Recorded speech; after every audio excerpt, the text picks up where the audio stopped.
एडमो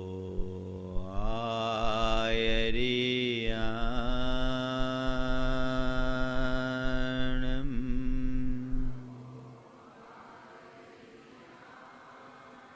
एडमो उवज्झायाणम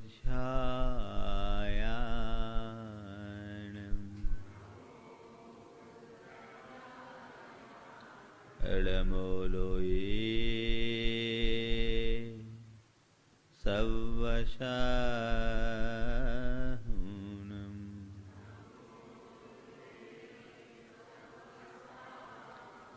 एसो पंचीणमुयारो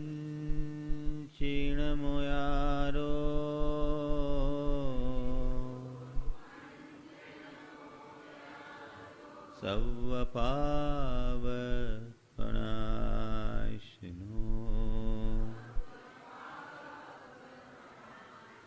मंगलालम च सवेशिम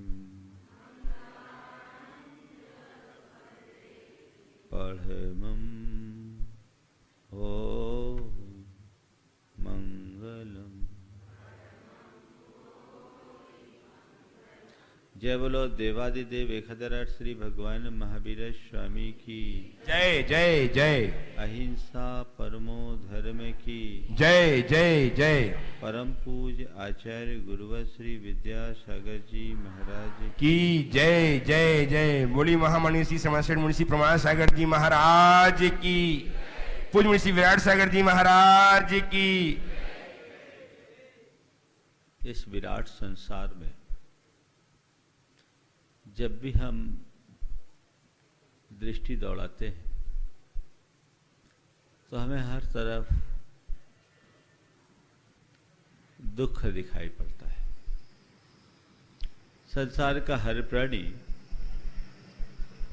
किसी न किसी रूप में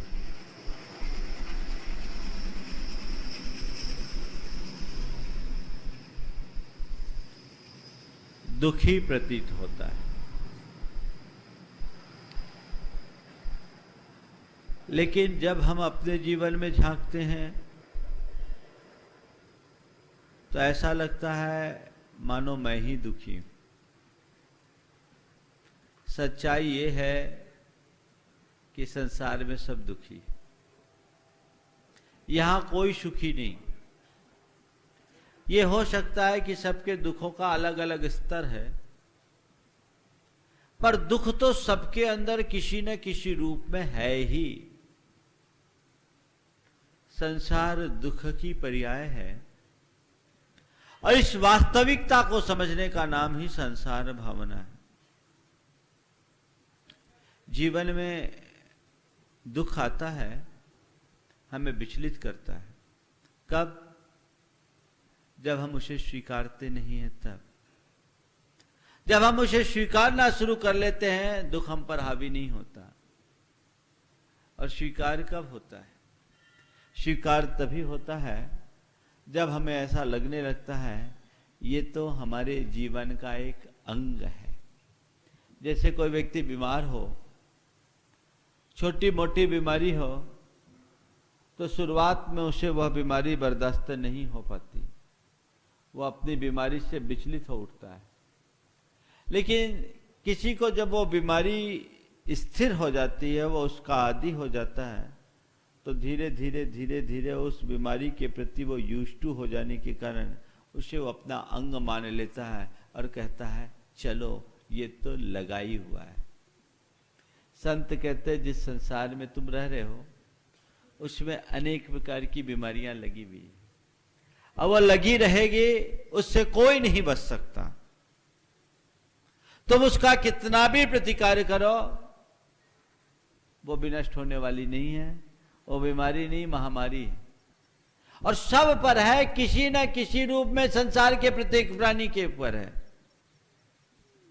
तुम देखो, और जब तुम देखने लगोगे तो तुम्हारे मन का दुख दूर हो जाएगा। सबको देखो, जो बीमारी है केवल तुम्हारी नहीं, सब में है और रहेगी, इसे समझो।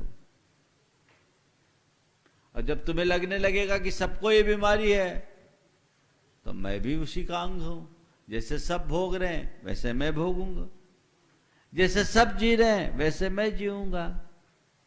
जब तुम्हें संसार के सब प्राणियों में अपने जैसा दुख दिखे या संसार मात्र में दुख दिखने लगे तो तुम कभी दुख से विचलित नहीं हो सकोगे। एक व्यक्ति चला जा रहा था, उसकी बाइक से, बरसात का समय था, पानी के छींटे, कीचड़ के छींटे एक पहलवान के पैंट पर लग गए। उसे गुस्सा आया, उसने 2 घूंसा उसको दे दिया। बाइक में उसकी पत्नी भी थी और उसका एक बेटा भी था। उसने कहा, देख भाई, मेरे को मार दिया तो मार दिया, मेरी पत्नी को हाथ मत लगाना। उसने एक झापड़ पत्नी को भी दे दिया। बोले, देख, पत्नी को बर्दाश्त कर लिया, अब मेरे बेटे को हाथ मत लगाना। उसने एक घूंसा बेटे को भी दे दिया, तीनों को दिया, वापस किक मारी, गाड़ी चलाई, चल दिया। घर आकर के पत्नी और बेटे ने कहा, हद हो गई, आप पिटे सो पिटे, हम लोगों को क्यों पिटवा दिए? आप पिटे सो पिटे, हम लोगों को क्यों पिटवा दिए? बोले, इसलिए कि अब कोई नहीं कहेगा कि अकेले पापा पिटे, सब पिटे, तुम भी पिटे, हम भी पिटे, सब पिटे। बस संसार भावना एक ऐसी दृष्टि देती है, उस दृष्टि में तुम अपने आप को जोड़ लो तो तुम्हें लगेगा कि यहां कोई नहीं बचा, सब पिटे पिटाए हैं, कोई सेफ नहीं है, सबकी दशा एक सी ही है। ये संसार दुख की पर्याय है। जन्मम दुखम, जरा दुखम, रोगाय मरणानीय, अहो दुखो हु संसारो, जत्थ की संति जंतवा। जन्म दुख है, जरा दुख है, रोग दुख है और मरण दुख है। ये संसार ही दुख की पर्याय है, जहां संसारी प्राणी दुख का अनुभव करता है। तो इस विराट संसार में जो भी है सब दुखमय जीवन जीता है। सवाल आता है, महाराज ऐसी बातें कह करके तो आप हम लोगों के मन में हताशा भरते हैं। संसार में दुख है, दुख है, दुख है कहने की जरूरत क्या है? संसार में सुख भी तो है। ये निषेधात्मक बातें कहने से क्या लाभ? ध्यान रखो, संसार में दुख है यह कह करके आपके मन को हताश करने की बात नहीं है। बस बात यह है कि ये यहाँ की स्थिति है, ये यहाँ की नियति है, ये यहाँ की वास्तविकता है, ये यहाँ की हकीकत है, इसलिए यहाँ जीना है। तो घबराओ नहीं, कांटों में फूल की तरह मुस्कुराओ। कांटों के मध्य फूल की तरह खिले रहने की कला सीखो। दुख है लेकिन इसी दुख में तुम्हें सुख खोजना है। कीचड़ है लेकिन तुम्हें कमल की तरह खिले रहना है। कांटा है लेकिन तुम्हें गुलाब की तरह जीना है। धुआं है लेकिन तुम्हें ज्योति की तरह ज्योतिर्मान बन करके जीना है। ये संसार भावना की कहानी है।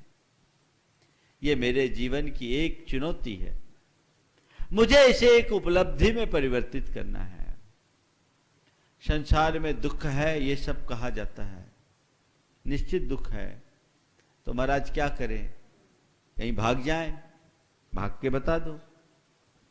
कहीं भागोगे भी तो दुख से नहीं बच पाओगे, क्योंकि पूरे संसार में जहां जाओगे दुख है। दुख तुम्हारे भीतर है, वो तुम पर हावी होगा। तुम जितना दूर भागोगे तुम्हारा दुख तुम पर उतना गहरा होगा और तुम टूट जाओगे। तो क्या करें? दुख है, दुख से भागने से दुख दूर नहीं होगा। दुखों के प्रति जागोगे, दुख दूर होगा। सच्चाई ये है कि जिस संसार में तुम दुखी होकर के जी रहे हो, जिस दिन संसार की वास्तविकता को समझ लोगे, उसी दिन सुखी हो जाओगे। संसार के दुखों का मूल कारण है हमारे मन में पलने वाला अज्ञान। अज्ञान के कारण दुख है और ज्ञान से सुख है। अगर आपके अंदर थोड़ा भी ज्ञान प्रकट हो गया, सारा दुख सुख में परिवर्तित हो जाएगा। एक पल की देर नहीं लगती। और आज मैं आपको संसार भावना के संदर्भ में संसार का भयावना चित्र नहीं दिखाऊंगा, वो तो आप भोग ही रहे हो। उसे दिखाने की जरूरत नहीं है, पर मैं आपके संसार के सारे दुखों को हरने का उपाय जरूर बताऊंगा। और अगर मेरी बात को आपने अपना लिया तय मानना, संसार में रहोगे पर रंच मात्र दुख नहीं होगा। जितने भी प्रकार का दुख है वो सारा दुख दूर कर सकता हूं। आज भगवान ने सुबह सुबह मुझे फिर एक शक्ति दी। अब भगवान ने कहा आज तुम एक काम करो, बहुत दिन हो गया, सबका दुख हर लो। तो आप अगर अपने दुख मुझे शेयर करोगे और मेरी बात को फॉलो करोगे, आपका दुख पल में दूर हो जाएगा। दूर करना चाहते हो? सारे दुखों को दूर करना चाहते हो? देखिए इस संसार में है क्या और दुख क्या है। संसार में मनुष्य के जीवन में दुख आता है। कोई वियोग के कारण दुखी है, कोई विपत्ति के कारण दुखी है, कोई बीमारी के कारण दुखी है और कोई विपन्नता के कारण दुखी है। वियोग, विपत्ति, बीमारी और विपन्नता संसार में सबके साथ जुड़ा हुआ है। किसी न किसी रूप में ये चीजें जुड़ी है और यही तुम्हें दुखी बनाती है ना? सबसे पहले हम वियोग को लें। संसार में ऐसा एक भी प्राणी है जिसके जीवन में कोई वियोग नहीं हुआ? ये संसार है जहां इष्ट का वियोग और अनिष्ट का संयोग हमेशा होता रहता है। इष्टानिष्ट संयोग वियोग जीवन में लगे हुए जीवन का एक अनिवार्य अंग है। संसार है जहां संयोग है वहां वियोग रहेगा ही रहेगा। और जब तक वियोग है तब तक संसार की व्यवस्था है। थोड़ी देर के लिए कल्पना करो केवल संयोग होता, वियोग नहीं होता तो संसार का क्या हाल होता। लोग जन्म लेते रहते, मरते नहीं तो संसार की क्या दशा होती? बोलो। केवल जन्म जन्म जन्म हो,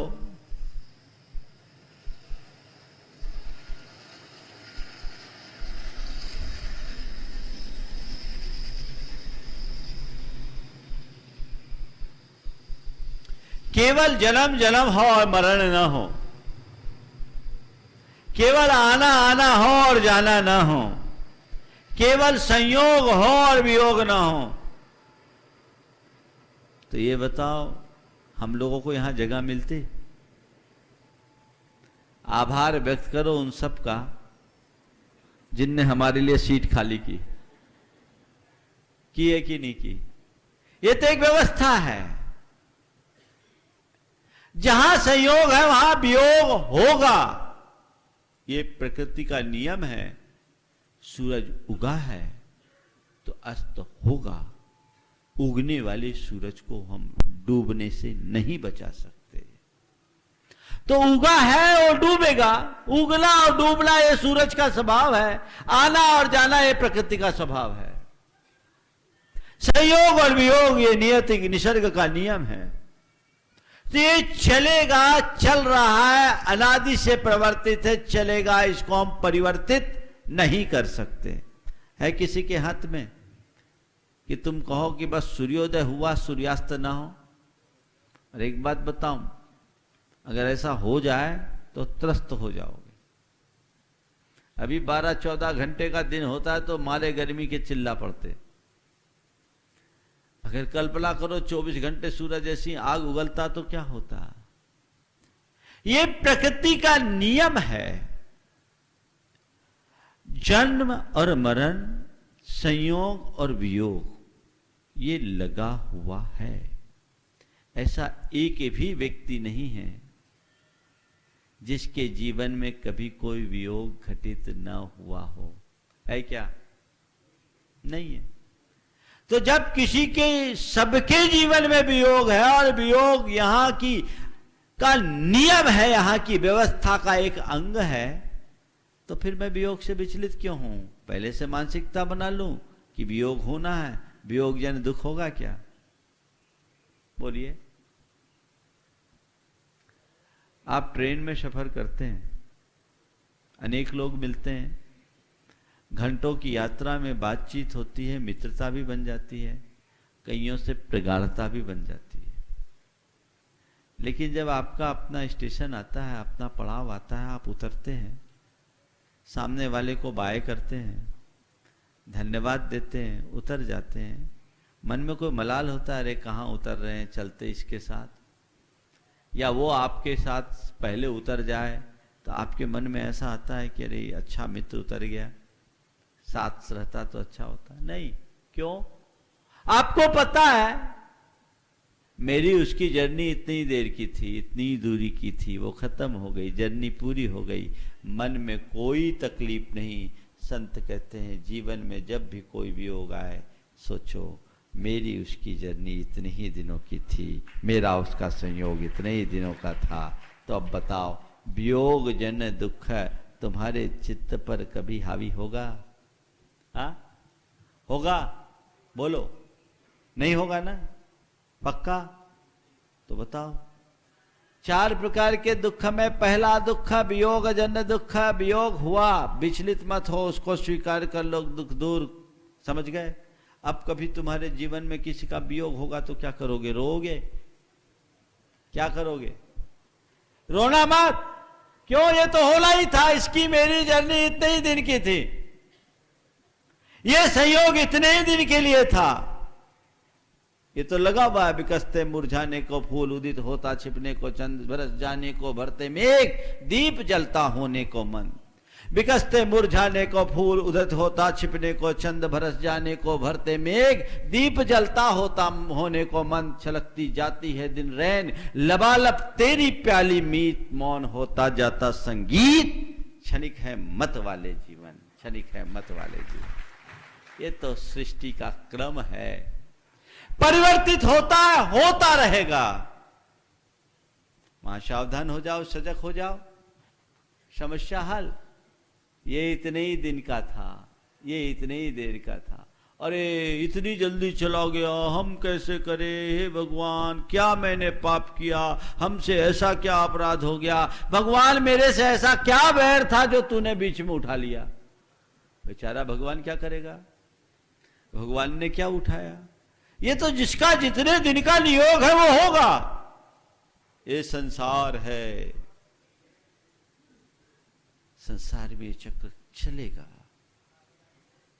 इसकी वास्तविकता को समझो। कहीं कोई कली खिलती है, वहीं फूल मुरझाता है। कहीं कली खिलती है, वहीं फूल मुरझाता है। हम कली के खिलने पर जैसे खिलते हैं, फूल के मुरझाने में भी मुस्कुराना चाहिए। ये नियति।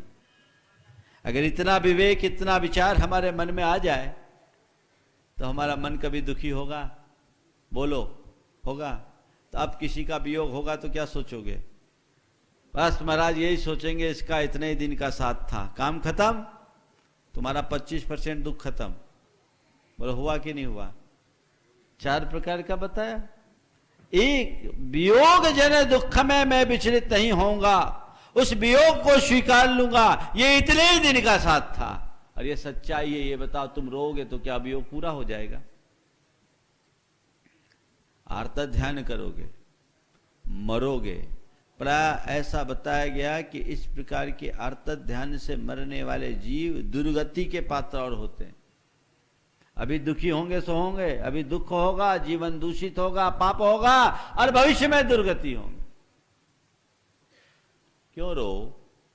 जो चीजें मेरे हाथ में नहीं है तो उसके पीछे पागल होने से क्या फायदा?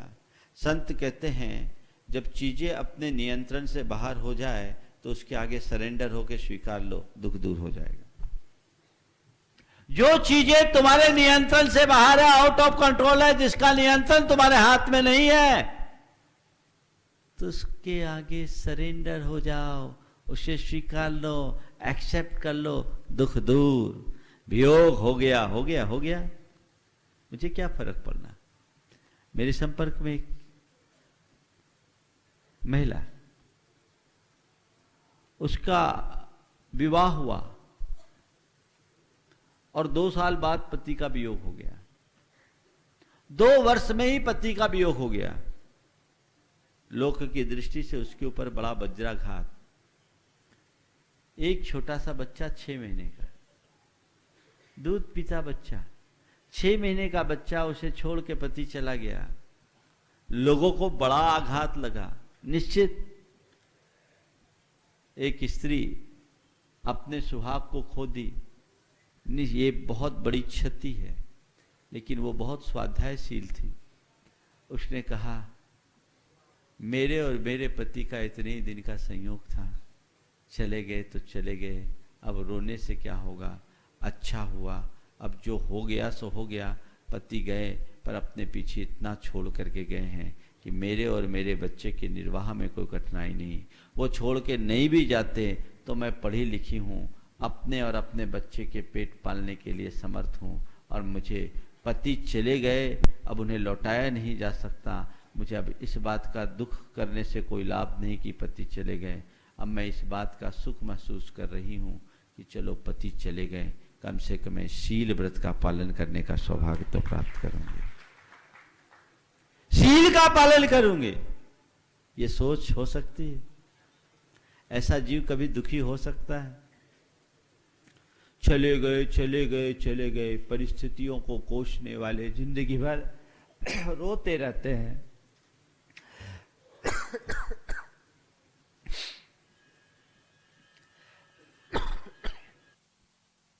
परिस्थितियों को कोसने वाले सारी जिंदगी रोते रहते हैं और परिस्थितियों को समझकर स्वीकार लेने वाले हर पल मुस्कुराते हैं, जीवन में स्थिरता लाते हैं। तो तुम्हारे जीवन में कोई भी वियोग हो, स्वीकार लो। वियोग को रोकना मेरे हाथ में नहीं है, पर वियोग की घड़ी में अपने अंदर स्थिरता बनाए रखना हमारे हाथ में है। अज्ञानी किसी के वियोग होने पर रोता है और ज्ञानी वियोग से वैराग्य प्राप्त करता है और अपने जीवन को सम्यक राह पर निकालता है। रोगे दुख होगा और वैराग्य को धारण करोगे, तुम्हारा जीवन स्थायी रूप से सुखी हो जाएगा। पहली बात वियोग। दूसरे प्रकार का दुख है बीमारी। संसार में लोग किसी न किसी प्रकार की बीमारी से ग्रसित दिखाई पड़ते हैं और लोग अपनी बीमारी का रोना रोते हैं। हर व्यक्ति अपनी अपनी बीमारी का रोना रोते हैं। निश्चित संत कहते शरीरम व्याधि मंदिरम, ये शरीर ही रोग का घर है। इसमें जितने रोम उतने रोग। रोग तो होगा ही। संसार में ऐसा कोई प्राणी नहीं जो बीमारी से शून्य है। अरे और कोई बीमारी नहीं तो जन्म जरा और मृत्यु का रोग तो सब पर चढ़ा है, भव रोग तो सब पर है। इस रोग से कोई नहीं बच सकता। रोग संसार का स्वभाव है, इसे रोक नहीं सकते। यदि तुम बीमार हो तो ये सोचो ये तन पे बीमारी है, मेरी आत्मा में कोई बीमारी नहीं। अगर तन पर कोई बीमारी हावी हो उस घड़ी सोचो ये बीमारी तन को है, मेरी आत्मा को नहीं। मेरी आत्मा तो आरोग्य स्वरूप है, मेरी आत्मा को बीमारी छू नहीं सकता। और ये बीमारी तन पर है, मेरे मन पर नहीं है। तो कैसी भी बीमारी होगी तुम्हारा मन विचलित नहीं होगा, मन में स्थिरता रहेगी। लोगों के साथ अक्सर देखने में यह आता है कि तन की बीमारी से भी ज्यादा मन की बीमारी होती है। तन की बीमारी के 100 इलाज हैं, मन की बीमारी का कोई इलाज नहीं। लोग जब तन की बीमारी को मन पर हावी कर लेते हैं तो स्थिति अत्यंत भयावह बन जाती है, विषम बन जाती है। आपको कोई बीमारी है तो आप अपनी बीमारी को, तन की बीमारी को तन तक सीमित रखें, मन पर हावी मत होने दें। और देखें कि संसार में मुझे जितनी बीमारी है और भी लोग तो बीमार हैं। बीमारी तो सबके साथ लगी हुई है। एक सज्जन मेरे पास आए, वो बड़े दुखी थे। महाराज कोई ना कोई बीमारी लगी रहती, कोई ना कोई बीमारी लगी रहती है, बहुत परेशान हूं, काफी दिनों से दवाइयां लेता हूं, कोई लाभ नहीं मिलता। बड़ा अवसाद ग्रसित चित्त था। वो सज्जन बीमार थे, बीमार रहते थे और डिप्रेशन में थे। महाराज कोई ना कोई बीमारी लगी रहती है, कोई उपाय बताइए। महाराज आप कोई मंत्र दे दो। दवाइयां करते हैं, दवाई नहीं लगती। अच्छा, बोले तुम अभी घर से ही आ रहे हो? बोले हाँ घर से आ रहा हूं। कितनी दूर घर है? महाराज जी आधा किलोमीटर है। कोई उठा के लाया? नहीं नहीं महाराज उतने बीमार नहीं है, हम पैदल आए। पैदल चलकर आए, उतने बीमार नहीं हैं, हम पैदल आए। बोले अच्छा। पैदल आ गए, आधा किलोमीटर की यात्रा तुम पांव पैदल चल करके पूरी कर लिए, उसके बाद तुम अपने आप को बीमार मानते हो, मुझे बड़ा आश्चर्य होता। आधा किलोमीटर की यात्रा करने के बाद तुम पांव पैदल चल करके आए, वो तुम अपने आप को बीमार मान रहे हो। अरे तुम बीमार ही देखना चाहते हो, जो जाओ अस्पताल में जाकर देखो। बीमार उसको मानो जो बिस्तर पर पड़ा है, बीमार उसको मानो जो पैरालाइज्ड है, बीमार उसको मानो जो आईसीयू में पड़ा हुआ है, बीमार उसको मानो जो वेंटिलेटर में लटका है, बीमार उसको मानो जिसके शरीर में 10 प्रकार की नलियां लगी है, कैथेटर लगा हुआ है। तुम चल रहे हो, फिर रहे हो, उठ रहे हो, बैठ रहे हो, अपना काम भी कर रहे हो, बातचीत भी कर रहे हो, फिर भी अपने आप को बीमार मान रहे हो। तुमने अपने आप को बीमार मान लिया। सच्चाई यह है कि तुम बीमार हो ही नहीं। तुम जिस तन की बीमारी कहते हो, ये बीमारी तो सबकी, हम में भी है, सब में अंतर यह है किसी की बीमारी प्रकट हो जाती है, किसी की अप्रकट। शरीर रोग धर्मा है, इस शरीर को लेकर के ज्यादा परेशान मत हो। अपने आत्मा को पहचानो, अपने मन को देखो, आत्मा में कोई बीमारी नहीं है। अपने मन को जागृत रखो, अपनी जिजीविषा को तीव्र करो, तो तुम्हारी बीमारी तुम पर हावी नहीं होगी। और जाओ, जाकर देखना है तो हमारे संघ में ऐसी अनेक आरिकाएं हैं जिनका होमोग्लोबिन 4 है। होमोग्लोबिन 4 है और बिहार करती है उग्र, केश लोच करती है, उपवास करती है और धर्म प्रभावना के सारे कार्य करते हैं और ढेर सारी बीमारियां। बीमारी होना अलग है और बीमारी को अपने सिर पर हावी कर लेना और है। तुम बीमार हो पर दुखी हो ये कोई जरूरी नहीं। बीमार तुम्हें कर्म बनाता है और दुखी करता है तुम्हें तुम्हारा अज्ञान। अगर तुम्हारे मन में ज्ञान जागृत हो गया तो कैसी भी भयानक बीमारी हो, तुम्हारा मन कभी दुखी नहीं होगा, मन पीड़ित नहीं होगा। बीमारी को कर्म का विपाक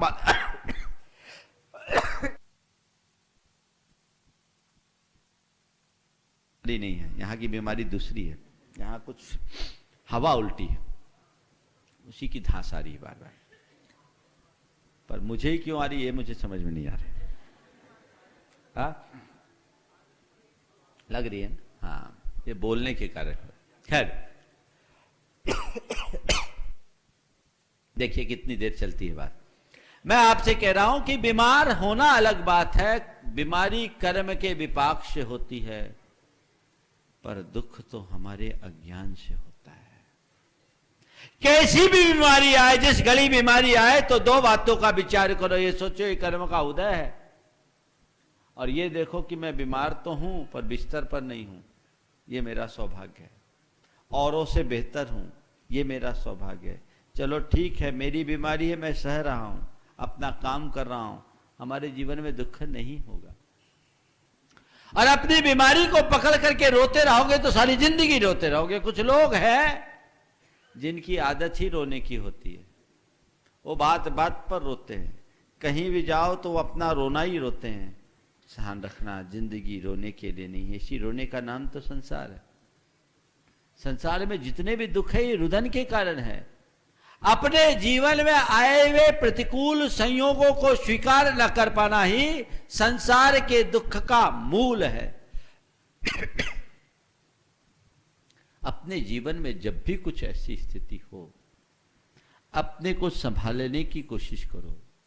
बीमारी हो चिकित्सा करो, मैं उसका निषेध नहीं करता, लेकिन मन को विचलित मत होने दो। तन की बीमारी को तन तक सीमित रखो, मन पर हावी मत होने दो।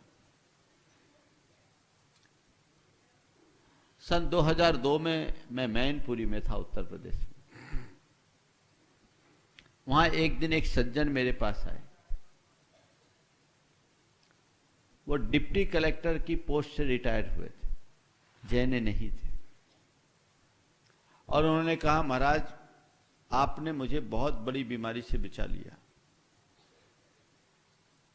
भैया मैंने ऐसा क्या किया? आपने तो मुझसे कोई बात भी नहीं की। उस जमाने में लाइव नहीं चलता था, टीवी पर कार्यक्रम नहीं था। तो बोले, महाराज जी आपने मुझे बड़ी बीमारी से बचा लिया, 20 साल की बीमारी आपने एक दिन में ठीक कर दी। हमने बोला, भैया मैंने ऐसा कोई जादू तो किया नहीं, और ना आपने मुझसे आकर के कोई बात की, ये बीमारी कैसे गायब हो गई? कौन सी बीमारी? बोला, महाराज जी पिछले 20 वर्षों से मैं एंजाइना पेन से पीड़ित था। 20 वर्षों से एंजाइना पेन से पीड़ित था, और पिछले 8 दिन पहले मैं आपके प्रवचन में आया, प्रवचन सुना, और आपका एक वाक्य मेरे जेहन में उतर गया, तन की बीमारी को मन पर हावी मत होने दो। और महाराज उस दिन से मैंने सोचा ये बीमारी तन की है, मैं मन पर हावी ना होने दूं। महाराज 8 दिन हो गए, अब मुझे कोई पेन नहीं, और मैंने सारी दवाइयां बंद कर दी। 8 दिन हो गए, मुझे कोई पेन नहीं, मैंने सारी दवाइयां बंद कर दी।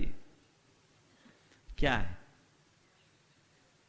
अगर हम थोड़ा धैर्य रखे, संयम रखे, विवेक से काम ले, तो हम पर कोई भी बीमारी हावी नहीं होगी। कर्म का विपाक माने, कर्म सिद्धांत पर विश्वास, यानी कर्म सिद्धांत पर विश्वास रखता है, उसके जीवन में बड़ी बड़ी बीमारियां आती है, विचलित नहीं होता। हमारे गुरुदेव 1987 में गंभीर रूप से बीमार पड़े, गंभीर रूप से बीमार पड़े थुबोंजी में। ये हम सबका सौभाग्य है कि आज हमें गुरुदेव का आशीर्वाद मिल रहा है। उस समय उनकी स्थिति बहुत बहुत गंभीर हो गई थी। 105 फीवर, एक सप्ताह से उनको 101-2 के आसपास फीवर चल रहा था। उन्होंने किसी को बताया नहीं, और आहार लेते नहीं थे। उन दिनों हरी लेते थे वो, तो केवल लौकी लेकर आ जाते थे।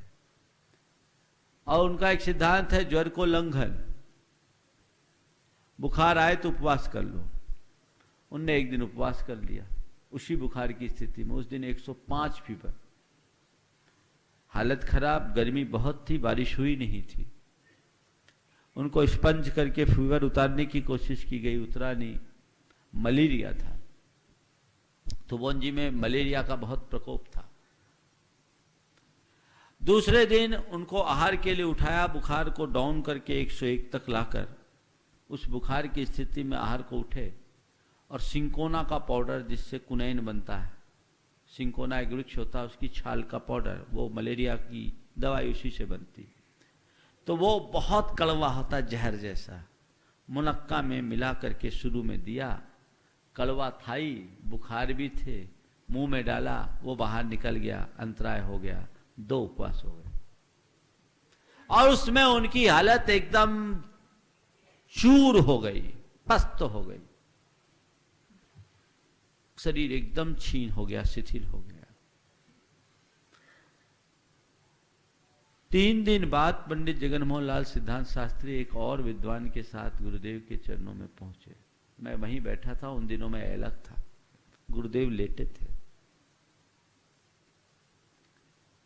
शरीर में वेदना का चरम है, पूरा शरीर उत्तप्त है, दाह है, अंदर कुछ जा नहीं रहा है।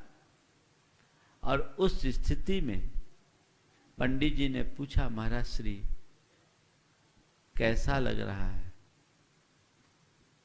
महाराज श्री कैसा लग रहा है? देखो एक आत्मज्ञानी साधक का क्या परिणाम होता है। उन्होंने कहा, औदैहिक भाव है, जान रहा हूं और देख रहा हूं। उन्होंने विद्वान को विद्वान की भाषा में उत्तर दिया। इसका अर्थ ये था, औदैहिक भाव यानी कर्म के उदय का परिणाम है, मैं इसे जान रहा हूं और देख रहा हूं। ये बीमारी तन को है, मेरी आत्मा को नहीं, मेरे मन को नहीं, मैं तो उसका ज्ञायक मात्र हूं। अब बताओ, ऐसा व्यक्ति कभी दुखी होगा? मैं आपसे कहता हूं,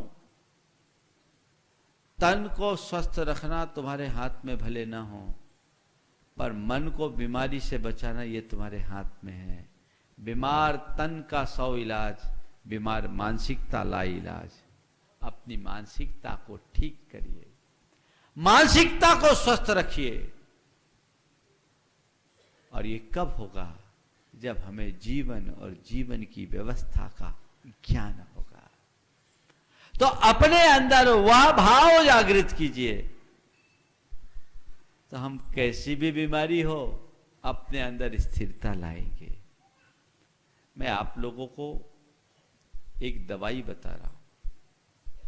वो एक ऐसी औषधि है जो हर किसी बीमारी में काम में आती है। और वो एक दिन हमें हमारे गुरुदेव ने दिया था। कहा, लोग बहुत बीमार पड़ते हैं, परेशान होते हैं, ये एक खुराक किसी को भी हो, कोई भी बीमारी हो तो दे दिया करना, तुरंत आराम मिले। खाते ही आराम। हर बीमारी का रामबाण इलाज चाहिए, हमारे गुरुदेव ने दिया है। और कहा, उदारता पूर्वक बांटना, किसी को मना मत करना। रात के 12 बजे भी आए तो दे देना। लेंगे आप लोग? तैयार हो? किसको किसको चाहिए? थोड़ा हाथ उठा। देखो, अरे महाराज ऐसी चीज बांटे तो यहां तो पुलिस बुलाना पड़ेगा, ऐसी लाइन लग जाए। आप बांटिए, तो हमको पता नहीं था कि आप ऐसे भी चमत्कार करते हैं। मेरे पास कोई चमत्कार कम नहीं। अरे इस पंचम काल में मुनि बन जाना ही सबसे बड़ा चमत्कार है। और हर मनुष्य के जीवन में चमत्कार है। आपको मैं एक जो चमत्कार बताना चाह रहा हूं, गजब का नुस्खा है। दुनिया के चमत्कार काम करिए ना करे, पर यह चमत्कार तो ऐसा अनुभूत चमत्कार है, 100% आराम करेगा और तुरंत आराम करेगा। बता दूं? अब महाराज आप ज्यादा मत बोलो, आप तो बता दो जल्दी से। इतनी उत्सुकता आपने क्रिएट कर दी है कि मत पूछो, आप तो बताओ क्या है। कुछ नहीं है, एक दवाई है, उसका नाम है संतोष बटी। संतोष बटी खाइए, तत्काल आराम पाइए। ले लिया आप लोगों ने? ले लिया कि नहीं लिया? लिया ना? बस क्या करना, आप कहते हैं किसी को अटैक आए तो जीभ के नीचे सोब्रिटेट दे दो, है ना? अटैक आता है तो सोब्रिटेट तुरंत देते हैं जीभ के नीचे, ताकि खून पतला होते रहे और अटैक से व्यक्ति बच जाए, है ना? सोब्रिटेट ही देते ना। हाँ, अब जीभ के नीचे सोब्रिटेट लगाओ या न लगाओ, कोई बीमारी आए, अपने मन में संतोष बट्टी की एक खुराक डाल दो। बीमारी जब जाएगी पर उसका प्रकोप तुम पर हावी नहीं होगा, शांत हो जाएगा। तो बीमारी जन दुख से बचना है। कर्म के विपाक का चिंतन कीजिए, मन में धैर्य रखिए, संतोष रखिए और सकारात्मक सोचने की कोशिश कीजिए। तुम्हारी बीमारी भी तुम्हें बाधक नहीं बनेगी। तो बोलो, अब संतोष बट्टी खाने के बाद बीमारी जन कोई दुख होगा तुम्हें? नहीं होगा ना? तो देखो 25% दुख और चला गया, 50% गया कि नहीं गया? बोलो तो जरा, गया ना? 50% दुख चला गया और अभी 50 मिनट हुए नहीं। 50% दुख खत्म। चिंता मत करो, आज 100% दुख खत्म कर देंगे। तीसरे प्रकार का दुख होता है जब मनुष्य के जीवन में कोई विपत्ति आती। विपत्ति संसार में हर व्यक्ति के ऊपर आती है। महापुरुषों का जीवन भी विपत्ति से बचा नहीं है। संसार विपत्ति तो आती, सूर्य पर भी ग्रहण लगता है, चंद्रमा को भी ग्रहण लगता है। ये संसार है, निसर्ग का नियम है। पेड़ों में भी पतझड़ आते हैं, प्रकृति में भी कृष्ण पक्ष आती है, पूर्णिमा से अमावस्या आती। ये संसार, ये चलेगा। तुम्हारे जीवन में जब कभी कोई विपत्ति आए तो उस घड़ी में विपत्ति से विचलित मत हो, अपने अंदर स्थिरता रख करके चलो। विपत्ति की घड़ी में यदि हम विचलित होते हैं तो हमारा मन टूटता है। विपत्ति आए उसे बर्दाश्त करो। क्या सोचो, कर्म का उदय है। कितनी भी बड़ी विपत्ति हो, पतझड़ के बाद अब जो भी होगा वो बसंत ही होगा और कुछ नहीं। रात के बाद अब जो भी होगा प्रभात ही होगा और कुछ नहीं। अमावस के बाद यदि आएगा तो पूनम ही आएगा और कुछ नहीं। और सूखे के बाद यदि कुछ होगा तो बरसात ही होगी और कुछ नहीं। बस ये विवेक अपने भीतर होनी चाहिए। पतझड़ के बाद बसंत आएगा, इस आशा को, इस विश्वास के कारण हम पतझड़ से विचलित नहीं होते। पतझड़ के बाद बसंत आएगा, इस विश्वास के कारण हम पतझड़ आने पर विचलित नहीं होते। अमावस के बाद पूनम आएगी, इसलिए हम प्रतीक्षा के लिए तत्पर होते हैं। रात के बाद प्रभात होता है, इस विश्वास के कारण, इस धारणा के कारण हम प्रभात की प्रतीक्षा के लिए तैयार हैं। तो विपत्ति के बाद संपत्ति आएगी, इस प्रतीक्षा के लिए तैयार क्यों नहीं है? तैयार होइए। विपत्ति के बाद तो संपत्ति ही है।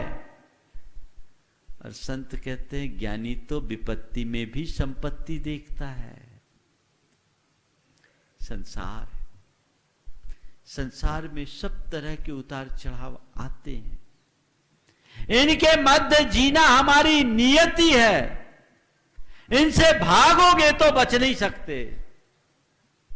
जाग कर इनका सामना करो, इनका सामना करो और धीरे धीरे धीरे धीरे शांत करो। कैसी भी विपत्ति आए, हम महापुरुषों के जीवन चरित्र को पलट करके देखें। तीर्थंकर पार्श्वनाथ पर जैसी विपत्ति आई वैसी आज तो किसी पर आ ही नहीं सकती। 7 दिन तक कितना भयंकर उपसर्ग हुआ। पार्श्वनाथ भगवान क्या किए? मैदान छोड़ के भागे? क्या किए? अपने में डूबे रहे। विपत्ति थी बाहर की बाहर, वो अपने आप को तो एकदम निरापद महसूस कर रहे थे, क्योंकि उनको पता था विपत्ति तन पर आती है, चेतन पर विपत्ति नहीं। क्योंकि चेतन आपद रहित अवस्था है, निरापद है। वह तो ऐसा तत्व है जिस पर वज्रपात भी हो जाए तो एक प्रदेश भी इधर से उधर नहीं हो सकता। उन्हें भेद विज्ञान था, मुझे कोई छू भी नहीं सकता। तो ये उपसर्ग किस पर? ये तन पर है। और तन और चेतन के भेद विज्ञान के बल पर वे अपनी साधना में निमग्न रहे, अपने स्वरूप में डूब गए। वो विपत्ति आई और निकल गई। वो विपत्ति भी उनके लिए केवल ज्ञान का कारण बन गई, संपत्ति बन गई। हो सकता है कमठ ने ऐसा दारुण उपसर्ग नहीं किया होता तो पारसनाथ को केवल ज्ञान पाने में कुछ और काल लगता, लेकिन कमठ के उपसर्ग के कारण पारसनाथ ने केवल ज्ञान को संभवतः समय से पूर्व प्रकट कर लिया। ये विपत्ति में भी संपत्ति की प्राप्ति है। देखो, पारसनाथ भगवान से सीख लो, विपत्ति में स्थिरता बनाए रखना। आज तुम्हारे सामने थोड़ा भी कुछ होता, चले जाते हो पारसनाथ भगवान के चरणों में गुहार लगाने, तुमसे लागी लगन ले लो अपने शरण पारस प्यारा, मेटो मेटो जी संकट हमारा। पारसनाथ भगवान किसके पास गए थे? वो गए थे क्या? वो किसी के पास गुहार लगाए? नहीं। भगवान पारसनाथ कहते हैं कि तुझे कहीं जाने की जरूरत नहीं, अपने स्वरूप में गुप्त हो जा, अपने स्वरूप में गुप्त हो जा, फिर ये कोई बाधा ही नहीं, ये कोई व्यवधान ही नहीं। ये विपत्ति बाहर की है, इस विपत्ति में भी संपत्ति है। संसार में पुण्य पाप का खेल चलता है। पुण्य संपत्ति देती है और पाप विपत्ति। जब पुण्य का उदय है, जब तक पुण्य का उदय है, सब तरफ तुम्हारी जय जयकार। जिस दिन पाप का प्रकोप आता है, जिसकी जय जयकार होती है, उसी को लोग धिक्कारने लगते हैं, उसकी ही हाहाकार होने लगती। ये खेल है, इनसे क्या प्रभावित होना। ये संसार है, संसार भावना ये कहती है देख ये चलेगा। एक राजा है, एक रंक है, एक की जय जयकार हो रही है, एक को लोग दुत्कार रहे, धिक्कार रहे, एक की हाहाकार मची है। यहाँ आनंद है, यहाँ मातम मचा है। ये संसार है, ये चक्र है, चलेगा। जैसे लोगों के जीवन में ऐसा होता है, वैसे ही स्वयं के जीवन में भी कभी उत्थान और कभी पतन होता है। ये उतार चढ़ाव जीवन में चला आता है। पर ये जो कुछ भी उतार चढ़ाव है, उत्थान पतन है, ये बाहर का है। आत्मा में तो केवल ठहराव है, स्थिरता है, न उतार है न चढ़ाव है। सूरज के आगे बादल आते हैं जाते हैं, पर सूरज तो सूरज है। कुछ काल के लिए बादल सूरज के प्रकाश को प्रभावित भले कर दे, पर उसे विनष्ट नहीं कर सकते। ये कर्म के बादल हैं, विपत्ति के रूप में मेरे साथ आए हैं, जुड़े हैं, छट जाएंगे। मैं भावना की हवा चलाऊं, ध्यान की हवा चलाऊं, ये बादल छटेंगे और मेरे भीतर का सूरज प्रकट होगा और मैं अपने जीवन को धन्य करूंगा। उस घड़ी में यदि हमारे पास ज्ञान हो तो कैसी भी विपत्ति हो, हमारा जीवन विचलित नहीं होगा। बंधुओं, महापुरुषों के जीवन में भयंकर भयंकर विपत्तियां आई, उनने उसे सहा।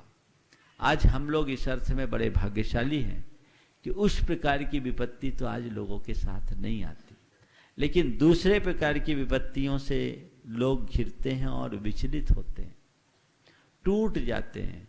किसी को व्यापार में नुकसान हुआ, उसे वो घोर विपत्ति समझ करके विचलित होते हैं। किसी के घर परिवार में कोई अनिष्ट संयोग हो गया, उसे वो विपत्ति मानते हैं। किसी की मृत्यु आदि हो गई असमय में, उसे विपत्ति के रूप में गिना जाता है। या अन्य प्रकार की कोई मुश्किल खड़ी हो गई, संपत्ति आदि को नुकसान हो गया, तो उसे विपत्ति के रूप में दिखते हैं। कई लोग ऐसे होते हैं जो थोड़ी सी विपत्ति में भी टूट जाते हैं, और कुछ लोग ऐसे होते हैं जो बड़ी बड़ी विपत्ति में भी उससे प्रभावित नहीं होते। देखो, विपत्ति को संपत्ति में कैसे बदला जाता है और व्यक्ति अपने जीवन को दुख से कैसे ऊपर उठाता है। मेरे संपर्क में एक परिवार, बेटे ने कारोबार शुरू किया और उसे 40 लाख का नुकसान हो गया। पहली बार पिता से हटकर अपना काम शुरू किया, एक नए लाइन पर गया। शुरुआत में ग्रोथ हुई और दूसरे साल में 40 लाख रुपए का एक साथ नुकसान हो गया। जिस समय 40 लाख का नुकसान हुआ, उस व्यक्ति के स्टेटस के हिसाब से वो नुकसान उसके लिए बहुत ज़्यादा था। इस नुकसान को देखकर वो अंदर से टूट गया। उसे लगा कि नहीं, मैं कुछ कर नहीं सकूंगा। उसके भाई और पिता ने बताया, महाराज आप उसे संबोधें, उसने जितना नुकसान किया उससे हमें कोई फर्क नहीं है, लेकिन उसका जो मन टूटा है उससे हमें बहुत तकलीफ है। आप थोड़ा मोटिवेट करें, आपकी बात को वो मानता है। मेरे पास आया, और मेरे पास आया उसके पिताजी और भाई दोनों साथ थे। उसने बोला, महाराज जी अब मैं क्या कहूँ, मुझसे कुछ होगा नहीं, बहुत बड़ा नुकसान हो गया। पिता ने कहा, महाराज इससे कहिए कोई नुकसान नहीं हुआ। हमने अगर अपने कैरियर के हिसाब से देखा तो जो हमने जब शुरुआत की थी तो महाराज जी हमने तो 5,000 रुपये से अपने कैरियर की शुरुआत की थी। महाराज क्या है, आज बहुत कुछ है, नुकसान हुआ है लेकिन हम पर कोई कर्ज नहीं है। इससे कहिए कि इस नुकसान को भूल जाए, ये नुकसान नहीं है, नसीहत मिली, ऐसा सोचे। इसे नुकसान के रूप में न देखे, इसे ये मान के चले कि हमें एक नसीहत मिली है, नुकसान तो आना और जाना लगा रहता है, हम नसीहत मान करके चले। मुझे बहुत अच्छा लगा, एक व्यक्ति है जो नुकसान को भी नसीहत मान रहा है। बोला महाराज इसको समझाइए कि जो हुआ सो हुआ, आगे बढ़ने की कोशिश करे और आगे कुछ काम करे। मैंने कहा देख भाई, अब तुम्हारे लिए जो भी नुकसान हुआ है, नुकसान का रोना रटने की जगह ये देखो कि नुकसान किस वजह से हुआ है, और जिस वजह से नुकसान हुआ है उस वजह से अपने आप को बचाओ। और तुम्हारे पिता ने कहा कि नुकसान नहीं नसीहत मिली है, तो ये सोच लो एक नुकसान से बहुत बड़ी नसीहत मिल रही है, तो इसे भी फायदा मानना चाहिए। आगे उसकी पुनरावृत्ति नहीं करे तो अपना जीवन बहुत आगे बढ़ सकता है। समस्याएं आई है, घबराओ नहीं। अगर समस्या इतनी बड़ी है तो अपने आप को इतना बड़ा बनाने की कोशिश कर लो, समस्या आप छोटी हो जाएगी। तुम्हारे सामने अगर इतनी सी समस्या है तो अपने आप को इतना बड़ा बना लो, समस्या अपने आप छोटी हो जाएगी। मैंने उसे मोटिवेट किया, उसके मन का उत्साह संचरित हुआ। उसके बाद उन लोगों ने 3 महीने अपने बिजनेस को ब्लॉक किया, अपना सिस्टम सुधारा, और सिस्टम सुधारने के बाद उनने बिजनेस को आगे बढ़ाया। आज उनकी बिजनेस की स्थिति दिनों दिन बढ़ रही है। दूसरे साल उनने बताया महाराज हमारा बिजनेस 300% ग्रोथ किया है। तेजी से, फाइनेंस का काम था, बहुत तेजी से बढ़ रहा है, और आज दिन दुनी रात चौगुनी वृद्धि हो रही है। ये क्या है? विपत्ति में संपत्ति के दर्शन का उदाहरण। तुम लोग क्या करते हो? अरे नुकसान हो गया, नुकसान हो गया, हो गया सो हो गया, हो और गया, भूलो उसको, पकड़ करके क्यों बैठते हो? जीवन में कोई भी विपत्ति आए तो उस घड़ी विचलित मत होइए, स्थिरता रखने का अभ्यास कीजिए। कुछ भी हो ठीक है, जो हुआ सो हुआ। एक व्यक्ति के साथ ऐसा हुआ कि उसके बेटे का भी डाइवोर्स हुआ और बेटी का भी डाइवोर्स हुआ। संयोग, आजकल ये सब चीजें बहुत तेजी से होने लगी। बहुत अरमानों से भर करके शादी की, बेटे की भी और बेटी की भी, दोनों की भी डाइवोर्स हुई। निश्चित रूप से जिनके साथ ऐसा होगा, आप भी समझते हैं, मैं भी समझता हूं, उनकी मनोदशा क्या होगी। मेरे पास जब बात आई, मैंने समझाया भैया देख ये सब जो होना होता, आजकल ये सब चीज़ें हैं, तुम्हें पहले देख समझ करके करना चाहिए था। अब जो हो गया उसे हो जाने दो, ये समझो जो होता वो अच्छे के लिए होता है। महाराज बड़ा गड़बड़ हो गया, क्या करें, डाइवोर्स हो गया, डाइवोर्स हो गया। अब मन में था, उस चीज़ को एक्सेप्ट नहीं कर पाता था, लेकिन साल भर बाद आकर के उसने कहा महाराज आपने जो कहा था बहुत अच्छा कहा। जिस लड़के से मेरी बेटी की शादी हुई थी, अभी मालूम पड़ा है उसको HIV पॉजिटिव निकला है। अभी HIV पॉजिटिव निकला, HIV से संक्रमित हो गया। महाराज अच्छा हुआ डाइवोर्स हो गया, नहीं तो मेरी बच्ची भी चले जाती। आप सोच सकते हैं। हमने कहा, मैंने तुमसे कहा था जो होता अच्छे के लिए होता, विचलित मत हो, जो हो गया सो हो गया। अब जीवन में पहले ऐसी कोशिश करो कि कोई इस तरह की स्थिति बने नहीं, और स्थिति बने तो उसे एक्सेप्ट करो, स्वीकार करो, और अपने जीवन में जितना सुधार कर सकते हो सुधार करने की कोशिश करो। कभी जीवन में दुख नहीं होगा। तो जब भी कोई विपत्ति आए उसे कर्म का विपाक मानो, उसके संदर्भ में सकारात्मक सोचो और उसे स्वीकार करो। विपत्ति तुम्हें विचलित नहीं कर पाएगी। बोलो करेगी क्या? तो विपत्ति जन अब कोई दुख बचेगा तुम्हारे लिए? बचेगा? जोर से तो बोलो, लगे तो सुन रहे हो। हाँ, नहीं लगेगा ना? तो 25% और गया, 75% खत्म, 25% लटका के रखें, कल के लिए बचा ले, आज ही खत्म करे। अरे महाराज आप तो झंझट छोड़ो, पूरा करो अभी। आखिरी है विपन्नता, आर्थिक परेशानी, आर्थिक संकट। एक बार एक सज्जन ने कहा महाराज और सब बातें तो फिर भी समझ में आ जाती है, लेकिन जब फाइनेंशियल ग्राफ गड़बड़ाता है ना, तो महाराज रात की नींद उड़ जाती है। मनुष्य को धन के प्रति प्रगाढ़ आसक्ति होती है। पैसा कमाता है तो उसे बहुत अच्छा लगता है, और पैसा गंवाने लगता है ना तो उसे बहुत तकलीफ होती है। एक बार लक्ष्मी और दरिद्रता दोनों एक सेठ के पास पहुंच गई और कहा फैसला करो, बोले क्या फैसला करो? बोले हम दोनों में कौन सुंदर है। लक्ष्मी और दरिद्रता दोनों सेठ के पास पहुंची और कहा कि फैसला करो हम दोनों में कौन सुंदर है, हमें विवाद हो गया, तुम ही निपटाओ। सेठ बहुत समझदार था, पक्का बनिया बुद्धि था, उसने कहा एक से पंगा लेना मुश्किल है, दोनों में से किसी से भी पंगा लिया तो खतरा है। कहा ठीक है, एक काम करो, वो जो सामने पेड़ है उसको छू कर आओ, यही तुम्हारी प्रतियोगिता, तुम दोनों में कौन पहले छू के आता, उस आधार पर मैं निर्णय करूंगा कि तुम दोनों में कौन सुंदर या समर्थ है। दोनों एक साथ दौड़ी, संयोग दोनों एक साथ पेड़ तक पहुंच गई। दोनों एक साथ पेड़ तक पहुंची, लौट कर आई। सेठ ने कहा तुम दोनों सुंदर हो, तुम दोनों सुंदर हो। सामने वाले दोनों ने कहा दोनों कैसे सुंदर हो गए, एक सुंदर हो गए। बोले देख, लक्ष्मी से कहा जब तुम आती हो ना तो बहुत सुंदर लगती हो, और दरिद्रता से कहा जब तुम जाती हो तो बहुत खूबसूरत लगती हो। लक्ष्मी से कहा तुम आती हो तो बहुत सुंदर दिखती हो, और दरिद्रता से कहा जब तुम जाती हो तो बहुत खूबसूरत लगती हो। सच में आती हुई संपदा सबको अच्छी लगती है, जाती हुई अच्छी नहीं लगती, पर जो कर्म के सिद्धांत पर विश्वास करके जीता है वो जानता है धन पैसा जो कुछ भी है ये एक संयोग है, और ये सारे संयोग हर जीव के अपने पुण्य पाप के ऊपर टिके हुए हैं।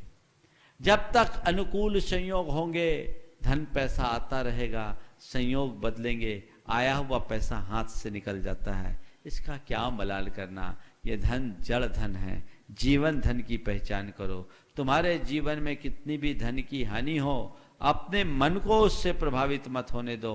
तुम्हें लगता है कि मैं आर्थिक तंगी में जी रहा हूं, मान लिया आर्थिक तंगी में जी रहे हो, तुम्हारे पास करोड़ों नहीं है, लाखों हैं, लाखों नहीं हजारों हैं, हजारों भी नहीं है तो कम से कम 2 वक्त की रोटी तो है।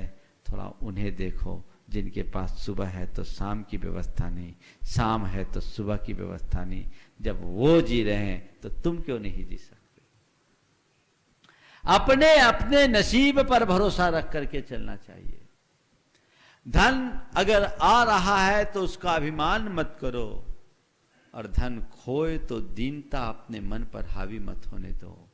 ये समझो ये जड़ धन है, जड़ धन से बड़ा मेरा जीवन धन है। मुझे जीवन धन का सत्कार करना है, अपने जीवन धन को संभालना है और उसी दिशा में अपने आप को आगे बढ़ाने की कोशिश करनी है। यदि ऐसा हम करेंगे तो हमारा जीवन कभी दुखी नहीं हो सकेगा, और यदि ऐसा हम नहीं करते तो कितने बड़े धन्ना सेठ क्यों ना हो जाएं, हमसे बड़ा दुखी इस संसार में कोई नहीं है। ध्यान रखना, धन से मनुष्य सुखी नहीं होता और निर्धनता से मनुष्य दुखी नहीं होता। वस्तुतः दाम बिना निर्धन दुखी, तृष्णावश धनवान। हमारे अंदर की आसक्ति हमें दुखी बनाती है, हमारे भीतर की चाहत हमें दुखी बनाती है। तो अपनी चाहत को हम मंद करने की कोशिश करें, धन पाने का प्रयास करें, पर धन में आसक्त न हो, और धन खो जाए तो उससे प्रभावित न हो। जीवन धन को मूल्य देने की कोशिश करें। ये धन भी तभी तक काम में आता है जब तक जीवन है। जीवन हाथ से खो जाए तो धन का कोई उपयोग है क्या? हाथ से खो जाने के बाद धन का कोई उपयोग नहीं। जब तक जीवन है, जीवन धन है, तब तक धन का उपयोग है। इसलिए तुम अपने धन को देख करके कभी दुखी मत हो। और एक बात बताऊं, जो लोग सोचते हैं धन पाने से सुखी हो जाएंगे, उनसे जाकर के पूछो, उनसे कहो कि जाकर उनको देखो जिनने पर्याप्त धन कमा लिया, क्या वे सुखी हैं? मनुष्य को एक बात लगती है कि धन के अभाव में मैं दुखी हूं या किसी और चीज के अभाव में मैं दुखी हूं। तो जिस चीज के अभाव में तुम अपने आप को दुखी महसूस करते हो, एक बार उस व्यक्ति के पास चले जाओ जिसके पास वो है, जिसके अभाव में तुम अपने आप को दुखी महसूस करते हो। क्या वो सुखी है? अगर तुम्हें वो सुखी दिखाई पड़े तो समझ लेना इसके कारण मैं दुखी हूँ, इसके अभाव में दुखी हूँ, मिलेगा तो सुखी हो जाऊंगा। नज़दीक जाकर देखोगे तो उसे यही लगेगा कि मैं पाने की चाह में दुखी हूँ, वो पाने के बाद भी दुखी है। कहानी सबकी एक बराबर है, इसमें कौन कितना आगे बढ़ सकता है कहा नहीं जा सकता। इसलिए जीवन में जब भी धन की कमी हो, घबराए नहीं, जीवन धन का मूल्यांकन करना सीखे, धन को क्षण क्षयी माने और ये देखें मेरे काम चलाने लायक व्यवस्था है या नहीं। धन को सदैव जीवन के निर्वाह का साधन माने, साध्य न माने। हम कितना भी नुकसान उठाएं जीवन को नुकसान नहीं पहुंचेगा, लेकिन जिनके लिए धन ही जीवन का साध्य बन जाता है वो थोड़े से धन के आघात में टूट जाते हैं। कई लोग तो आत्महत्या जैसा क्रूर कृत्य भी कर बैठते हैं। ये जीवन के साथ एक बहुत बड़ा धोखा है, छल है। हमें ऐसे कुकृत्यों से अपने आप को बचाना चाहिए और जीवन की वास्तविकता को समझना चाहिए। धन को साधन मानो, साध्य नहीं। आज है कल रहे न रहे, ऐसी समझ अगर हमारे भीतर विकसित होगी तो विपन्नता की चोट भी हमें विचलित नहीं कर सकेगी। मेरे संपर्क में एक व्यक्ति है जिन्हें बड़ा भारी नुकसान हुआ। नुकसान तो होता ही है, लेकिन वो व्यक्ति उस घड़ी भी विचलित नहीं हुआ। उसने क्या किया, उसके गांव में 7 मंदिर थे, वो 7 मंदिर का रोज दर्शन करने का नियम ले लिया और हर दिन नए नए मंदिर में, अलग अलग मंदिर में अभिषेक पूजन करता। दिन के 11 बजे वो मुंह में पानी डालता। 47 टेम्परेचर के बाद भी वो कुछ भी खाता पीता नहीं, पैदल सब मंदिरों का दर्शन करता। उससे जब बात हुई, बोले महाराज आप लोगों से ही सीखा है, संयोग है, बनते बदलते रहते हैं, कर्म का उदय है, सब ठीक हो जाएगा। हमने भगवान की शरण स्वीकार ली है, समय चढ़ाता है, समय उतारता है, सब ठीक हो जाएगा। और 6 महीने बीते। नासिक में उसकी एक प्रॉपर्टी लिटिगेशन में पड़ी थी और वो बिक गई, उसे मोटी रकम मिल गई।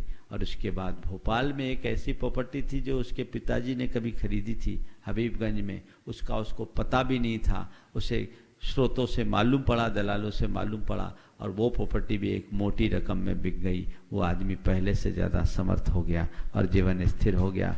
उसने कहा महाराज आप लोगों से हमने यही सीखा है, पैसा आना और जाना दोनों हमारे हाथ में नहीं है, ये समय का चक्र है, आता है और जाता है। इस सच्चाई को हम समझेंगे तो हमारा जीवन संभला रहेगा और हम अपने जीवन को आगे बढ़ा के रखेंगे। कर्म के सिद्धांत पर भरोसा रखोगे तो कमाने में हर्ष नहीं होगा, गंवाने में दुख नहीं होगा।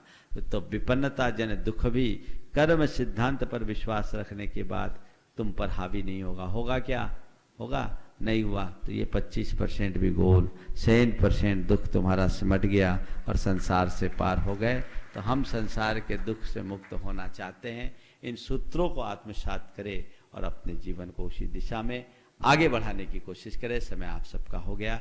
बोलिए परम पूज्य आचार्य गुरुवर श्री विद्यासागर जी महाराज की जय जय जय। परम पूज्य मुनि श्री प्रमाणसागर जी महाराज की जय जय जय। श्रोमणी आचार्य श्री 108 विद्यासागर जी के पावन आशीष एवं उनके परम प्रभावक शिष्य पूज्य मुनिवर श्री 108 प्रमाण सागर जी महाराज की पावन प्रेरणा, परिकल्पना और अनुभव अर्जित ज्ञान से श्री सम्मेद शिखर जी में आधुनिक तकनीक से बनने जा रहा है एक अनोखा और ऐतिहासिक धर्मायतन यानी गुणायतन, अर्थात संरचना, सोच, सत्य, संस्कृति और स्थापत्य का एक ऐसा अलौकिक संगम जो जैन सिद्धांतों को जीवंत रूप में दर्शाएगा। 14 गुण स्थानों के साथ साथ आत्मा से परमात्मा बनने तक की संपूर्ण यात्रा कराने वाले ऐसे उत्कृष्ट ज्ञान मंदिर गुणायतन के निर्माण में अपना सहयोग प्रदान कर इस पुण्य कार्य को गति प्रदान करें और सातिशय पुण्य का अर्जन करें। आप अपनी राशि